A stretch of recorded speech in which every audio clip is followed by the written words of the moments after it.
On episode 2 of The Amazing Race, season 37, the teams traveled to Osaka, Japan, and it was father daughter duo Ernest and Bridget that were eliminated from the race. The two of them join me now. Guys, how are you? How are you feeling now that the episode's aired?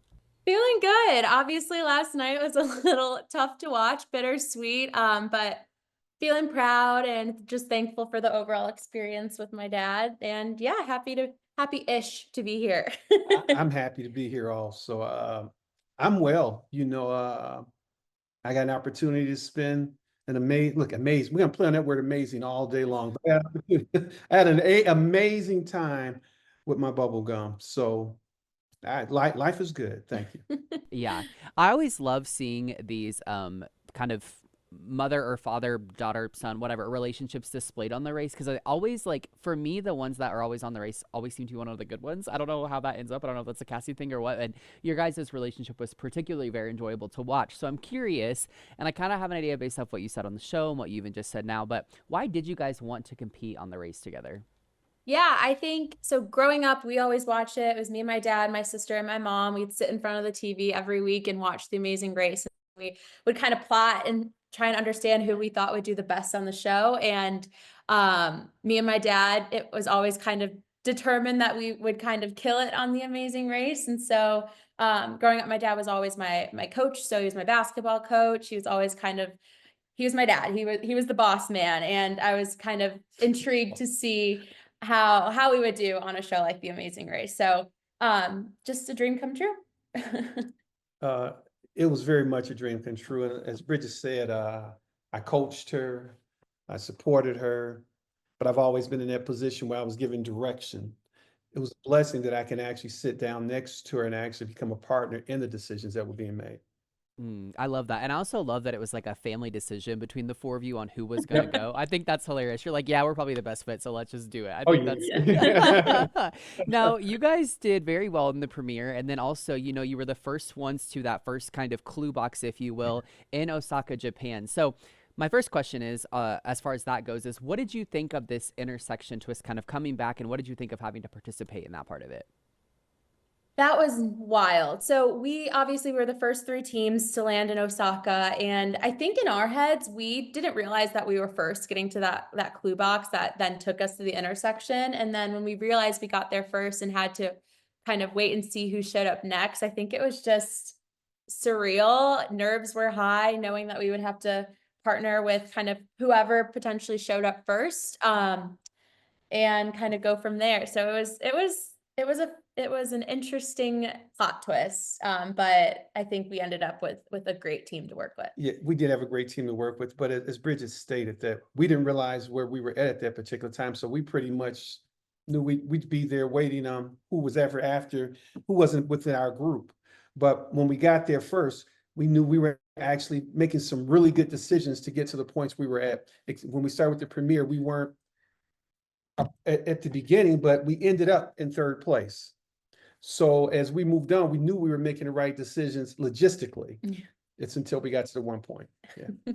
Yeah, well, and it's interesting you say that you had a great team to work with. Not to say those guys aren't great, but what's interesting is I think from the viewer's perspective, and you lived it obviously, but I think from the viewer's perspective, the reason that you ultimately went was because that intersection challenge that you ended up doing with those guys was really tough on you all. So kind of walk me through, Ernest, kind of what happened, maybe what took so long, where things went wrong, because you guys did have such a great lead, and you even were able to kind of pick up some time after. But I think that's what probably set you so far behind.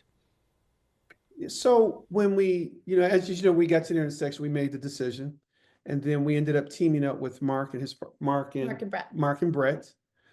Mark and I decided to do the drums together. As we were preparing for the drums, as we were practicing, I had it. When we got on the stage, the notes, I wasn't picking up the beat as well as I should have picked up the beat. Do you feel like there's anything you could have done differently to maybe, I don't know, help yourself in that process or maybe kind of gain some momentum in getting it? Because, like I said, you did have this amazing lead and then you guys fell so far back. At one point, I don't know if you say anything differently. I think I was doing what was necessary to get in the beat. I think I was missing the beat. Probably I could have listened closer to where my role came in, and I skipped a beat sometimes. At one point, I thought I had it, but maybe it was a quarter note too slow. But I think we stayed with it. We ended up finishing it, and then we ended up moving up to the next section. So to say, could I do anything differently? I, I gave it all I had.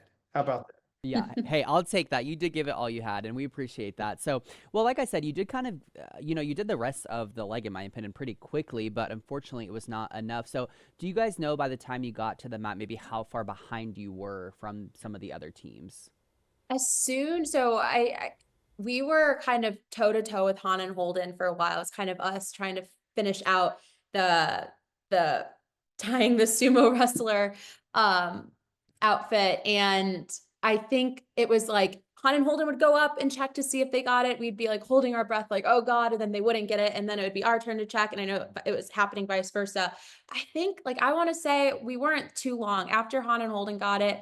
We were shortly after them. So that's why I was kind of praying that maybe Han and Holden got lost or their taxi driver didn't know where they're going, because I knew we weren't too far behind them.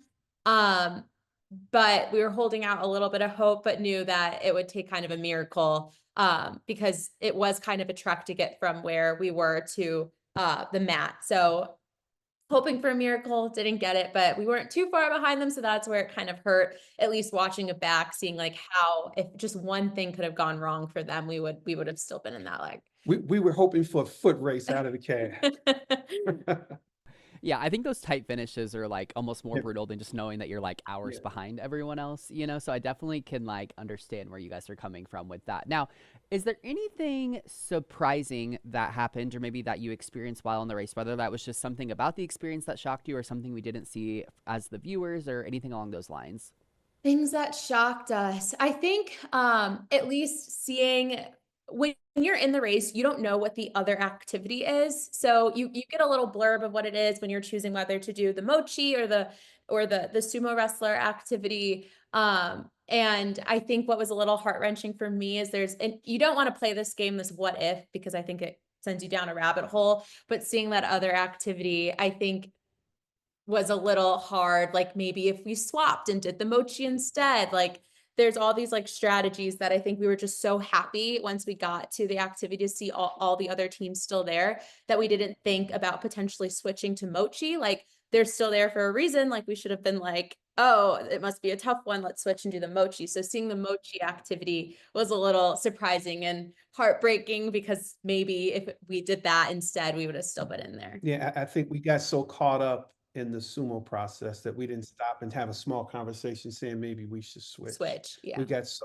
just caught up on that. But other than that, we sitting here talking to you. How about that? Yeah. How about that? Well, and I can see what you mean because I think sometimes when you're probably caught up on those high emotions, you guys know you have some time to make up given what had happened. So I can understand that. Sometimes you're not maybe thinking so clear, realizing what options you have. So I'm curious, your relationship seems so loving and so strong, and you both speak so highly of each other. So is there anything that maybe you learned about each other or your kind of father-daughter relationship while on the race that maybe you were excited to experience together or learn? Yeah, I think for me, something I was nervous about going into the show was if my dad would ever let me take the reins a little bit or get in the driver's seat. He didn't let me get in the driver's seat, but that metaphorically. And I was pleasantly just like proud and just happy with how on the show it was more of a partnership and us working together, which was exciting to see and something I'm excited to keep exploring. I say this quite often throughout my life is that I don't gauge success based upon my personal success. I gauge success based upon my children's success. And so I feel successful because I've actually have a daughter that actually is turning out to be not only a beautiful young woman, but also a leader. Someone who's not afraid to take challenges. And I'm just very happy to say that I was her partner on this show, on The Amazing Race. So she's my partner. But when we turn this off, I'm gonna be her daddy again. But she was my But for the sake of the show, partner. but Yeah. right, but I'm still her daddy. Let's not get that twisted. Oh my God. Okay. I think we're all clear on that. Yes. Now, All right, I'm the daddy. speaking right. of partner, if let's say the show, Phil, whomever, gives you that call and they're like, Ernest, Bridget, you guys want to come play again? What would you say? You know what? I've been asked that question multiple times. We need a do-over. The Catos need a We do-over. need to do The Catos need a do-over. I think from the beginning Absolutely, of yeah. the race, we said musical challenges. My dad's rhythm. We knew that musical challenges would be our downfall. We were hyped for physical challenges, and we were just bummed that both the first challenge we did in the first leg was a dance, and we managed to get past that. So we were like, okay, we did it. That's it. And then the drumming happened. So I think we would love a do-over to be able to show kind of our physical strengths. But yeah, it would be the easiest yes ever. Catos need a do-over. That's right. They need a do-over. Come on, The Amazing Race. The Amazing Race Yeah. gods need to Catos come need a down do-over. and give you this power. Yes, absolutely. Well, Bridget, Ernest, thanks for taking the time to speak All with right, me. thank It's you been for a having me. pleasure getting to talk with you all. Congrats on your success and making it on the show and all the amazing things that are happening. For all of our viewers, The Amazing Race Wednesdays on CBS. Don't miss it.